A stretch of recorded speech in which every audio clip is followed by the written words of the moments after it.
सिया राम, सिया राम,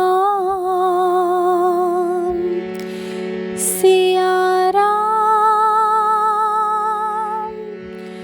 सिया राम, सिया राम, सिया राम।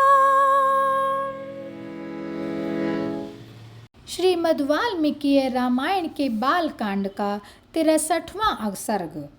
विश्वामित्र को महर्षि पद की प्राप्ति तथा मेनका द्वारा तपस्या भंग।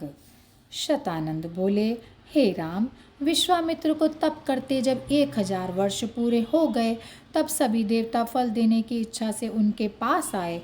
उस समय ब्रह्मा जी ने कहा, मुने, अब तुम अपने शुभ कर्मों से ऋषि हो गए हो। इतना कहकर ब्रह्मा जी चले गए और विश्वामित्र पुनः तप करने में लग गए।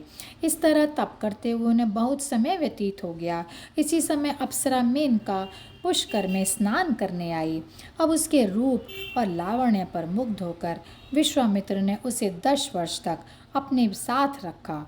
लेकिन इस तरह उनकी तपस्या में विघ्न आ जाने से महामुनि को चिंता हो आई और वे समझने लगे कि वे उनकी तपस्या में विघ्न डालने के लिए देवताओं की ही करतूत है। यह सोचकर मुनि ने मेनका को विदा कर दिया और स्वयं हिमालय पर जाकर कामदेव को जीतने के लिए दुर्जय तप करने लगे। ये देखकर देवताओं को बड़ा भय हुआ और उन्होंने आपस में सलाह की कि ये विश्वामित्र को महर्षि की पदवी दे दी जाए।